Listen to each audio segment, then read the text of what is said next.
हे everyone, welcome to बिबम्सहॉलिक. आज आपण अनुमान टॉपिक बघणार आहोत. सो अनुमान अप्रत्यक्ष प्रमाणात येतो.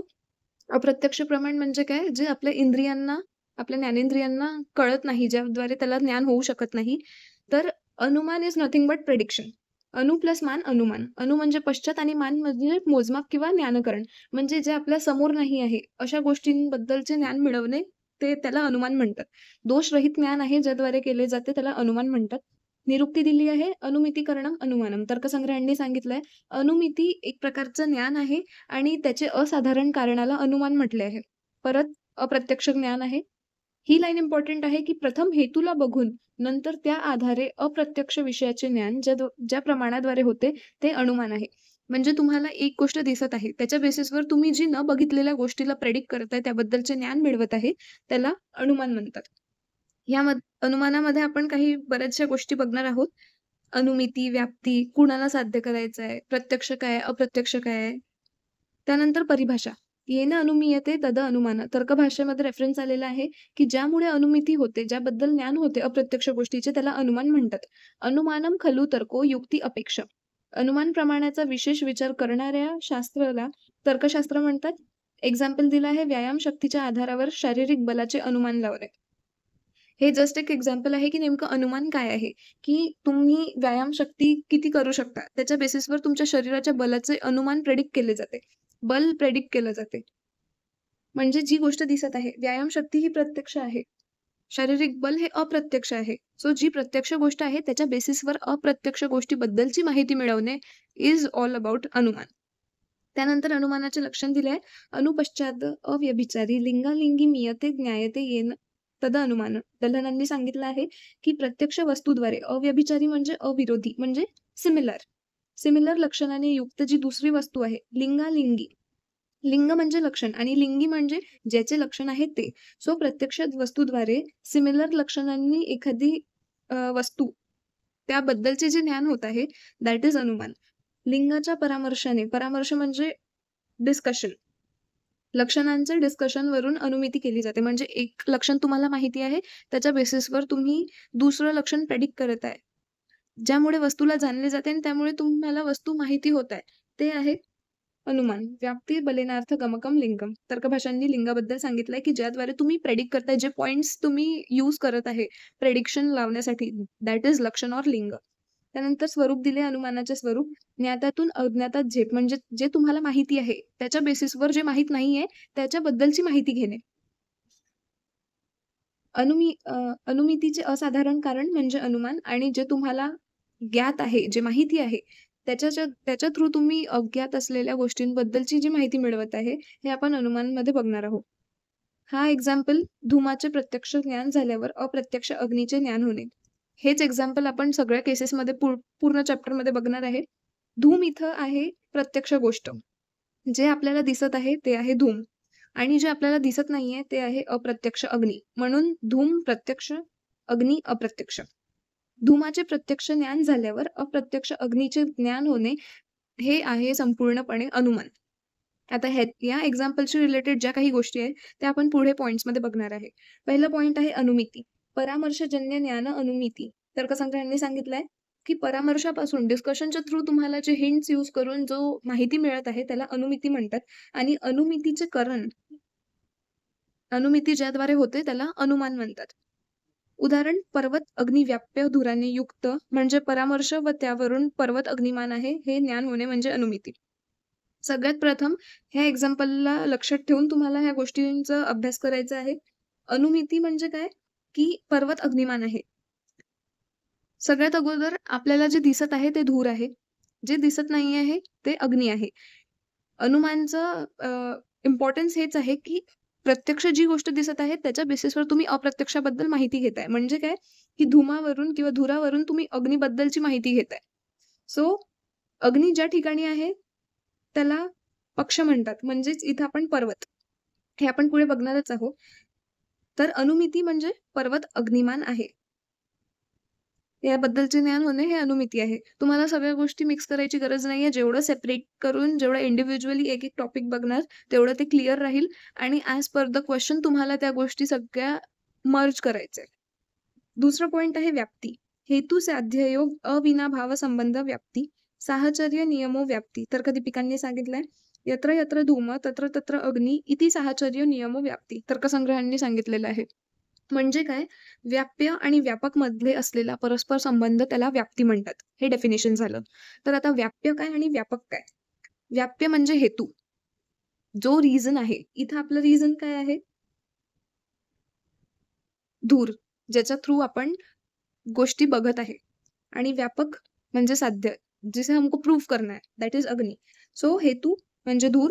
आता जेव्हा जेव्हा हेतू शब्द येईल तेव्हा तेव्हा तुम्हाला धूर लक्षात ठेवायचा आहे, आणि जेव्हा जेव्हा साध्य शब्द येईल तेव्हा तेव्हा तुम्हाला अग्नी लक्षात ठेवायचा आहे. व्याप्य म्हणजे जो ऑलरेडी व्यापून आहे, दॅट इज धूर. आणि व्यापक म्हणजे जिसको हम बता रहे हैं, दॅट इज अग्नि. तो व्याप्य और व्यापक का परस्पर संबंध उसको व्याप्ती कहते हैं. हेतूचे साध्याशी नियमाने असणारे साहचर्य, म्हणजेच इथं या एक्झाम्पलमध्ये अग्नी आणि धुरामधील असलेल्या साहचर्य किंवा संबंधाला व्याप्ती असं म्हणतात. त्यानंतर तिसरा पॉइंट आहे पक्षधर्मता. पक्षधर्मता म्हणजे हेतू आणि पक्ष ह्यामध्ये असलेला संबंध. आपला हेतू आहे धूर, पक्ष आहे पर्वत. मी तेच सांगितलं, पक्ष म्हणजे तो ठिकाण ज्यावर तुम्हाला जी गोष्ट प्रूव्ह करायची, आपल्याला इथं अग्नी प्रूव्ह करायची आहे आणि ते पर्वतावर आहे. तर तुम्हाला जी गोष्ट साध्य करायची आहे ती ज्या ठिकाणी आहे त्याला पक्ष म्हणतात. ह्या ठिकाणी आपल्याला अग्नी साध्य करायचं आहे आणि ते पर्वतावर आहे, त्यामुळे पक्ष आपला पर्वत झालं. आता काही लोकांना हे पण डाऊट येऊ शकते की हेतू धूर का बरं आहे, वाय नॉट अग्नी? अग्नीमुळे धूर उत्पन्न होतो. सो आपण ज्या गोष्टीच्या थ्रू अप्रत्यक्ष ज्ञान घेत आहे, दॅट इज हेतू. म्हणजे इथं जे प्रत्यक्षरित्या आपल्याला दिसत आहे ते हेतू आहे. त्याच्याच बेसिसवर आपण दुसऱ्या गोष्टींबद्दल, जी अप्रत्यक्ष गोष्ट आहे त्याच्याबद्दल ज्ञान घेत आहोत. सो धूर is the only reason by which आपण अग्नीबद्दलचे ज्ञान घेत आहे. त्यामुळे हेतू धूर आहे हे लक्षात ठेवायचं, आणि पक्ष म्हणजे पर्वत. जर ह्या गोष्टी तुम्हाला क्लिअर होतील, हे पॉइंट्स, तर जाऊन तुम्ही त्याचं यूज करू शकणार. सो पक्षधर्मता म्हणजे धूर आणि पर्वताचा असलेला संबंध. आता संबंध 3 प्रकारे सांगितलेला आहे: व्याप्ती, अनुमिती आणि पक्षधर्मता. व्याप्ती म्हणजे व्याप्य आणि व्यापक मध्ये असलेला संबंध. म्हणजे काय, अग्नी आणि धूरमध्ये असलेल्या संबंधाला व्याप्ती म्हणतात. ठीक आहे. अनुमिती म्हणजे पक्ष आणि साध्यमध्ये असलेला संबंध. पक्ष आणि साध्य म्हणजे, पक्ष म्हणजे पर्वत आणि साध्य म्हणजे अग्नी. अग्नी आणि पर्वत ह्यांच्या मध्ये असलेला संबंध म्हणजे अनुमिती, म्हणजे पर्वत अग्निमान आहे, जे आपण फर्स्ट पॉइंट मध्ये बघितलं. थर्ड पॉइंट आहे पक्षधर्मता, म्हणजे हेतू आणि पक्ष, धूर आणि पर्वतात असलेला संबंध, पक्षधर्मता. सो आय गेस की ह्या छोट्याशा चार्टनी तुम्हाला 3 पॉइंट्स क्लिअर झाले की व्याप्ती काय आहे, अनुमिती काय आहे आणि पक्षधर्मता काय आहे. त्यानंतर पक्ष म्हणजे ज्यावर साध्य संदिग्ध अप्रत्यक्ष अवस्थेत असतो. इथं आपण या एक्झाम्पलमध्ये पक्ष पर्वत कन्सिडर केलेला आहे. साध्य सिद्ध करायचे ठिकाण, संदिग्ध साध्यवान पक्ष, असंच तर्कसंग्रह म्हणतात. त्यानंतर सपक्ष. सपक्ष म्हणजे काय, ज्यावर साध्य निश्चितपणे असतो. अग्नी महानसात स्वयंपाकघरात असणे. हा एक्झाम्पल थोडा वेगळा आहे. आपण ह्याला आपलं मेन एक्झाम्पल सोबत कोरिलेट नाही करताय. सपक्षाचा अर्थ सांगायचाच एवढा उद्देश आहे की निश्चित साध्यवान सपक्ष, म्हणजे ज्या ठिकाणी तुम्हाला साध्य इझिली प्रूव्ह होईल. साध्य इथं आपण अग्निच कंसिडर केलाय. बस एग्जाम्पल दूसरे केस में लिया गया है कि अगर तुमको अग्नि सिद्ध करना है तो वो किचन में भी इजीली हो सकता है proof, because kitchen is the place जहाँ पे तुमको एनी टाइम अग्नि अवेलेबल रहेगा. तो ज्यावर साध्य निश्चितपणे अवेलेबल आहे, निश्चितपणे असतोच, त्याला सपक्ष म्हटलंय. म्हणून महानस म्हणजे किचन, अग्नी महानसात असणे, स्वयंपाकघरात असणे. विपक्ष म्हणजे काय, निश्चित साध्य अभाववान विपक्ष, म्हणजे ज्या ठिकाणी साध्याचा अभाव असू शकतो, साध्याचा अभाव निश्चितपणेच असतो. जलाशय, जलाशयामध्ये अग्नी असूच शकत नाही. सो असू शकते, असेलच इज सपक्ष, आणि असणारच नाही इज विपक्ष.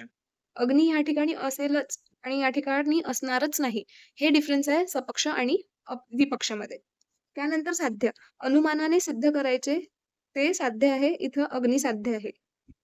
हेतू, ज्याने साध्य सिद्ध करायचे आहे ते धूर. त्यानंतर दृष्टांत, व्याप्ती जिथे सिद्ध होत आहे. व्याप्ती म्हणजे काय, अग्नी आणि धूरचा संबंध जिथे सिद्ध होत आहे ते स्थळ म्हणजे दृष्टांत. त्यानंतर व्यापार, करणापासून उत्पन्न होणारे करणाचे कार्य.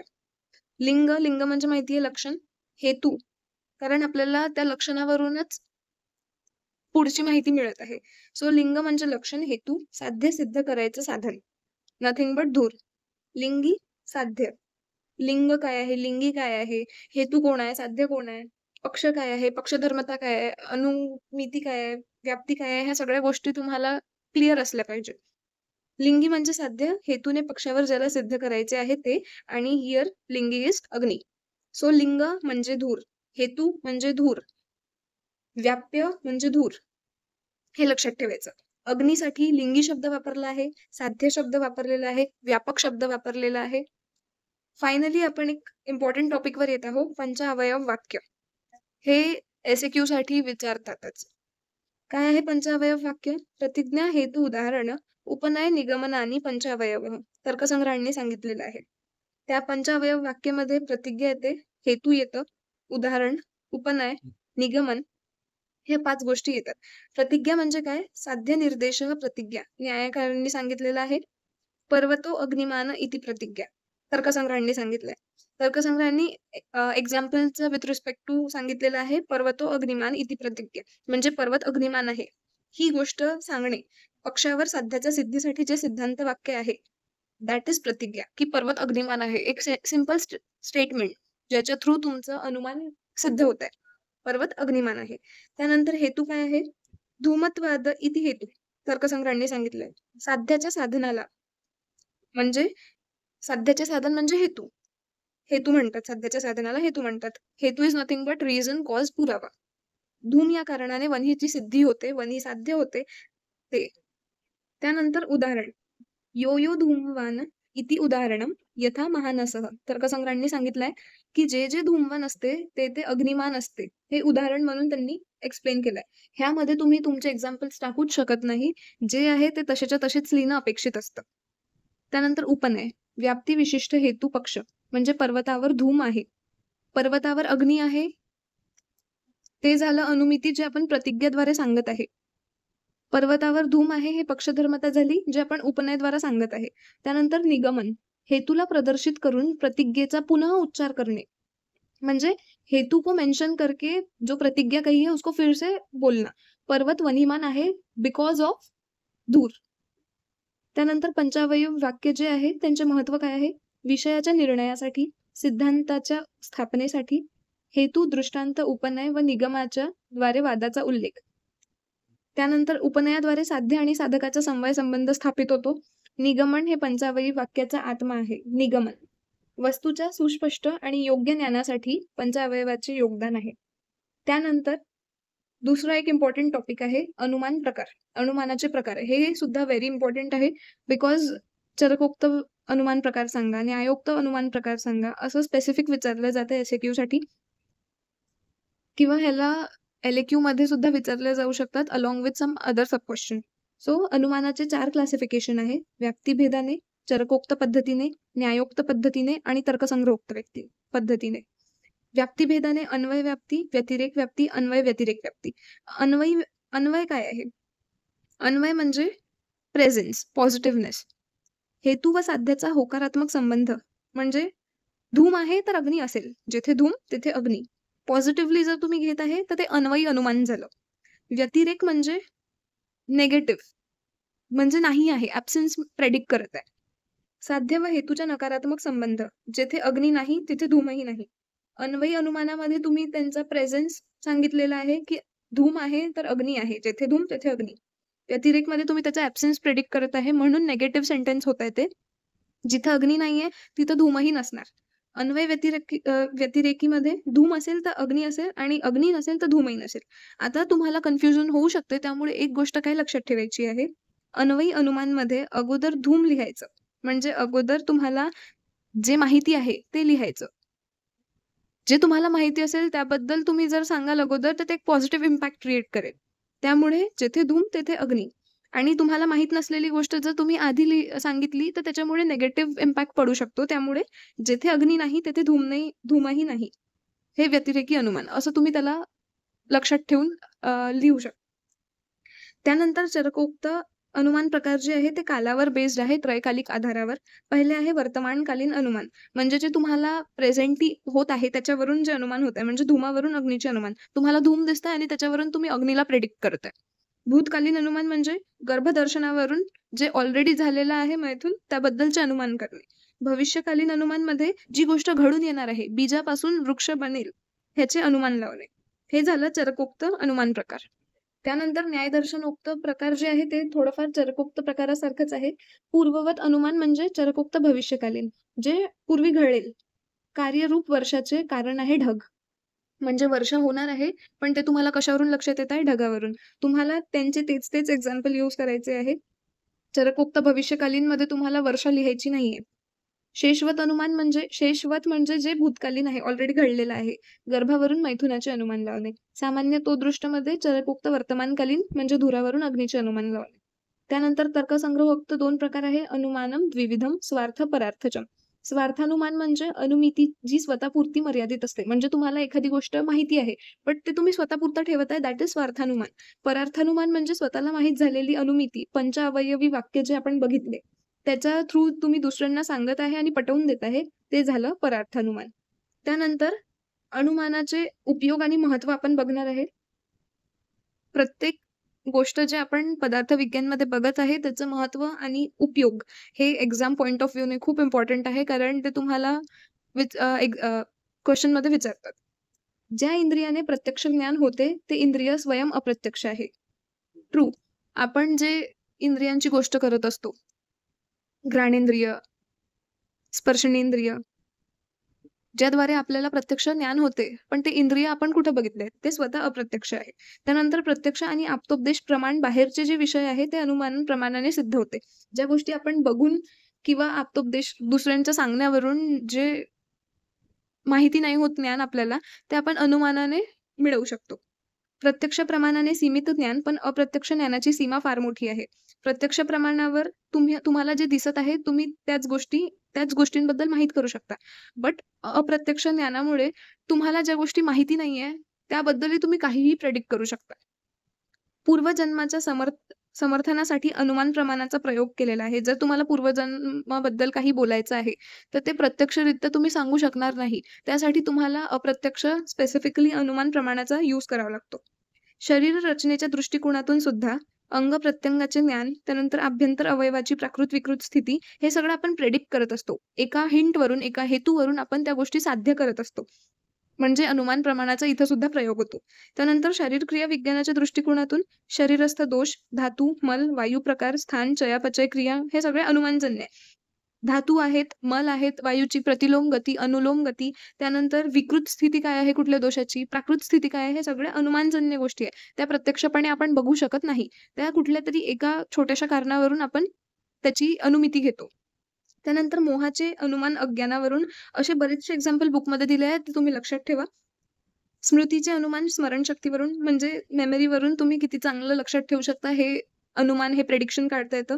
रोग निदान, रोग परीक्षण लक्षणावरून. त्यानंतर आयु क्षीणतेचे अनुमान अरिष्ट लक्षणावरून. ह्या सेम गोष्टी तुम्ही चरक मीमांसांमध्ये पुढच्या वर्षी बघणारच आहेत. अनुमानाला निदान व चिकित्सेच्या दृष्टिकोनातून विशेष महत्त्व आहे. कारण अनुमानाच्या बेसिसवरच काही गोष्टी आपण कन्सिडर करून त्यावर चिकित्सा करतो. सो हे सगळं आपण अनुमान प्रमाणाबद्दल बघितलेलं आहे. पुढे आपण व्याप्ती आणि फर्दर टॉपिक्स बघू. काही अडचण असेल तर प्लीज विचारा आणि व्हिडिओ आवडला असेल तर नक्की लाईक करा. Thank you.